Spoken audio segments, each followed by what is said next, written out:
It was a lot more fun in that locker room tonight than a week ago. It's amazing what a difference a week will make for a team. Proud of our guys.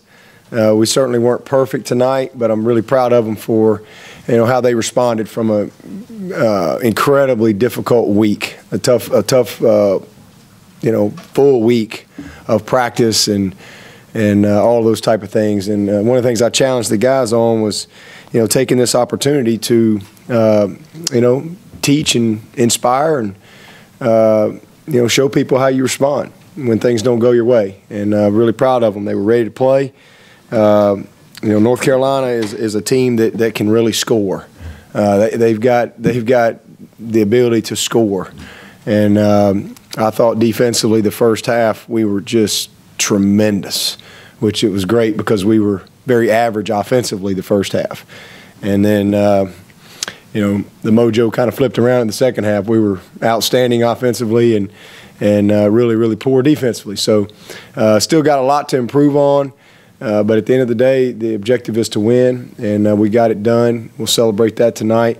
But we're going to have to improve as a team. We got to play 4 quarters offensively and defensively. There were a lot of bright spots, though, and a lot of things we can be encouraged by, a lot of things we can build on. Special teams. Nobody had more pressure on them tonight than Ammon Lacob, and it was good to see him go out there and knock a couple through. It was big. It was big for our team at the time, and it was big for him. Those were some huge kicks for us. So really proud of him, and then Pinion as well. Averaged 46 yards a punt. Even got down there and got in on a couple tackles, which he's not really known as a tackler, but just really impressed with him. And overall, what we did I thought special teams tonight made a difference in the game. And defensively, I thought Gary Peters played a heck of a game. Had 2 big-time tackles for loss. Vic Beasley, a couple of sacks. He's just, in 4 games, I think he's 1 sack short of the all-time record here. So, really proud of how he competed tonight. It's always great when you can score on defense, and Shaq Lawson creating the safety, and then had our backs against the wall right there at the end, and 27 comes up with a huge interception for us to kind of even that turnover margin. But proud of them. And then offensively, just a huge night. A lot of 500-something yards of offense, but a lot of young players contributing and making huge plays. I think we had 6 touchdowns. Every touchdown was by either a freshman or a sophomore. And so obviously that bodes well for us as we continue to grow our program and move forward. And we're just going to continue to add some firepower to that. Really proud to see those guys get their opportunity and be prepared and take advantage of their opportunity. Leggett, great to see him. We found a matchup on the goal line, and he did a tremendous job in going up, and that's what we need from him. We need him to be a matchup guy for us. We finally got a little bit of the running game going in the second half, but tonight, Adam and Damari and Mike Williams was just awesome. A lot of guys. Hopper, what can you say about old Hopper? This kid is finally, starting to blossom into what we know he could be, and I really congratulated and loved on him a little bit in that locker room because, he's starting to put the commitment and the work ethic with the talent, and when you do that, great things happen. So I'm really proud of him. And the example that he's setting for some other guys on this team. But this was a night that you just kind of got to tip your hat to that number 4. I've been doing this a long time. This is 25 years for me in college football, and special. And let me tell you, he made a lot of mistakes tonight. He made a lot of mistakes. He's got a lot to improve on. A lot. He's going to get coached hard Monday because he had some mistakes that he's got to correct. But are you kidding me? I mean, all-time Clemson record, 6 touchdowns in a game in your first ever career start, and tied the all-time ACC record, and just amazing. Added some rushing yards. I mean, he makes the game look easy. He makes it look slow. He just kind of floats around and creates and extends plays. and he just has a poise about him that is unique, especially for a guy that's a true freshman. So, really excited about what he was able to do tonight, and but at the same time, he's got a lot to improve on. And that's to be expected. But our future looks very bright with that young man leading the way, and all the young talent that's around him. So great win for us. We got done what we needed to do, but it's just going to get more difficult. Next week we got a 4-1 NC State team coming in here that had a difficult loss tonight, scored a ton of points on Florida State. So we're going to play better. We're going to play better. To be honest with you, we probably played better last week and lost. That's how crazy football is. But we're going to have to play better next week to have a chance to beat those guys. And I just really, man, it's great to be home. It seems like we've been gone forever.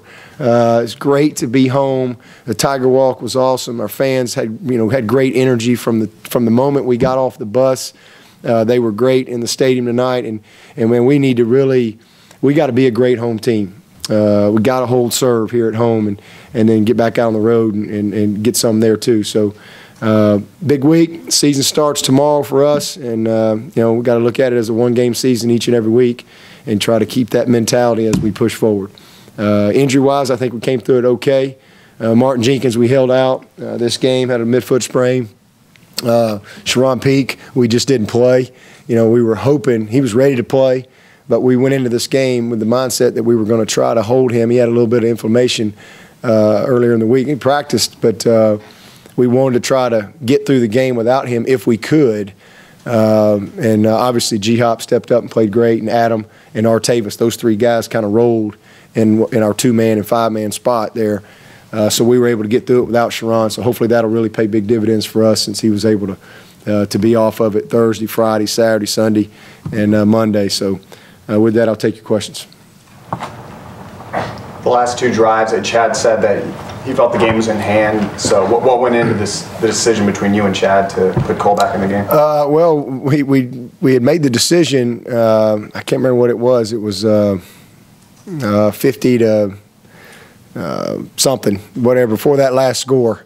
And we wanted to. We felt pretty good about where we were. We wanted to put Cole back in there and finish the game. We wanted to, keep number 4, go ahead and get him off the field. We felt good about where we were, and look up and we got a whatever it was, 70-yard play or whatever.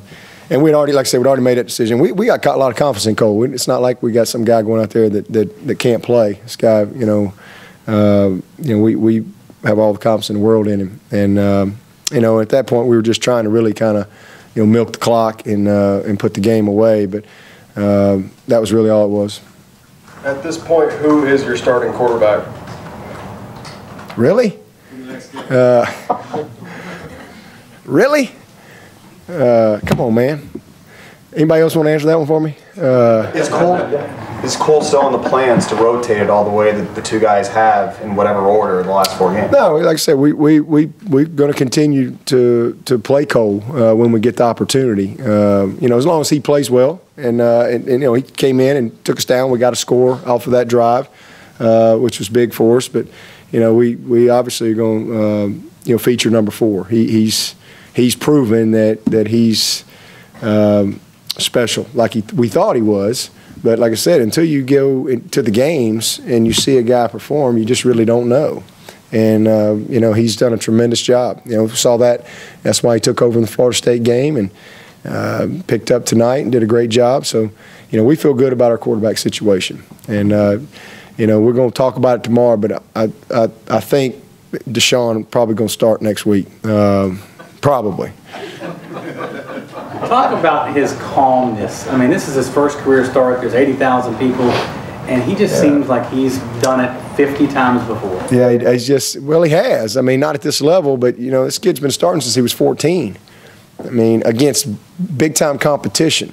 And the game is just slow for him. I mean, he's still got a lot of improving to do. There's a lot of things that he's still sometimes, but he just never flinches. He just doesn't get frustrated. He just has a poise that you can't teach, and most of those great ones do. He's a great leader. He's a quiet leader, but he's got a demeanor and presence and a toughness to him that is special. Obviously, he's got a great skill set. I mean, he's got good size. He can run. He can throw he make every throw and all that stuff. But it's his intangibles that make him great. And if he can continue to just stay humble and grow each and every week, each and every practice, we're in for quite a ride around here at Clemson. He's going to, Steve Fuller, he's going to be really happy that he let him wear that number 4. I know he's somewhere smiling right now, and happy to see that number 4 out there doing what he's doing. Which play was the most impressive that he made tonight? Especially the 6 touchdowns. Which one kind of stood out the most? Well, 2 of them. I thought the one that he threw to G-Hop over the top was big time because he got hit, took one right in the chin, and just threw the ball in the perfect spot and allowed Hop to run under it. I thought that was a huge play. And then when he scrambled around, really kind of missed it early, but he moved around, bought some time, and then threw a rope to Artavis.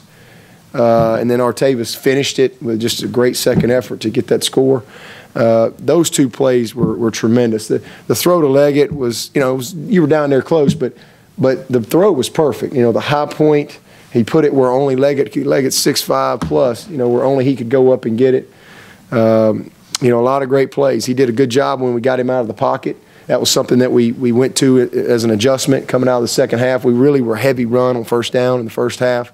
And so we went to some of our naked game, bootleg game, and was big for us. And he was able to hit some second-level throws on the move, which was impressive. So just, it did a lot of good things, but he's going to look at this film. He's going to be very critical because he missed some opportunities and missed a couple of signals. But again, those are things that he'll learn from. When you're up 17 and then 20-0, does it seem a little too easy, and do you risk losing the players' focus? Well, that's something I talked to him about at halftime. I just felt like that we lost that killer instinct and did not play with the sense of urgency that I expect us to play with every play. And that was what we talked about at halftime. And really proud of the offense for coming out and kind of getting it going in the second half. It was really disappointing with them in the first half. We had a couple big plays, but we didn't play very well in the first half. But we did a lot of good things in the second half, and we made some good adjustments from a coaching standpoint to give our guys a little bit better chance against some of the things that they were doing. They did some different stuff. Played a lot of bear front and a lot of really ran the mic through a bunch on us, and a lot of corner cats. Trapped the corners a bunch. And they did a nice job, but once we kind of got dialed in on them, we were able to make some big plays. Proud of the guys for doing that. Sounds like a small thing, but what went into the decision to defer? We've deferred every game. We're 1-4 on winning the coin toss this year.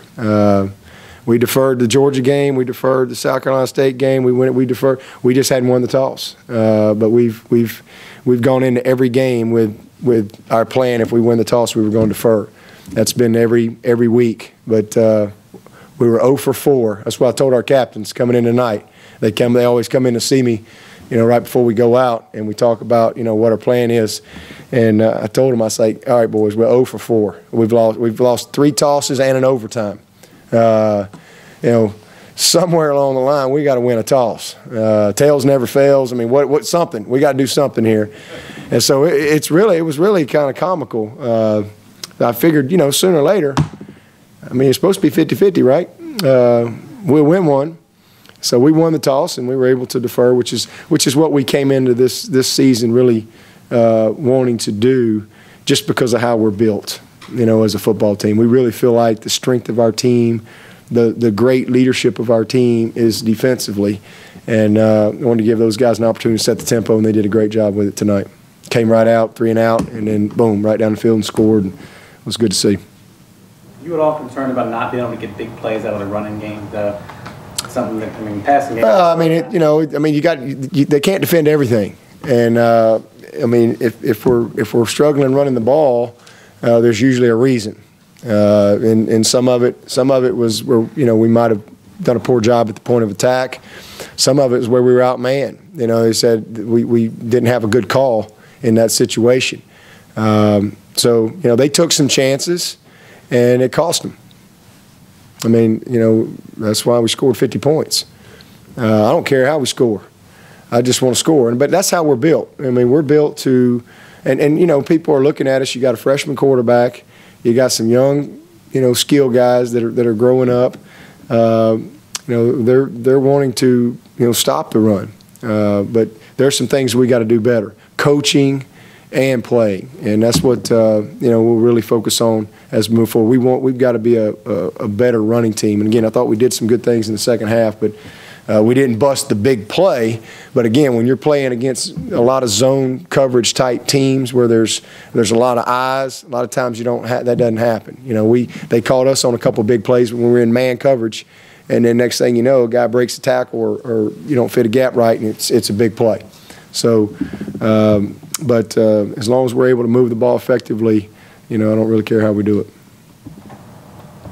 Anything else? Closing in on that sack record, got one tonight. And two tonight. Two tonight, excuse me. How would you assess his play in these first 4 games and kind of how he's, you know, started this season? Business-like, just business-like, focused, playing hard. Has made some huge plays. I mean, he's a handful. I'm glad he's on our team. You know, I see him at practice every day, and sometimes I just want to kick him out of practice. I mean, he just makes me lose confidence in my tackles sometimes. I have to remind myself that he's Vic Beasley. That guy he is a great player, and just, you know, a guy that goes about his business. Doesn't say a whole lot, but he likes to play. He's very conscientious.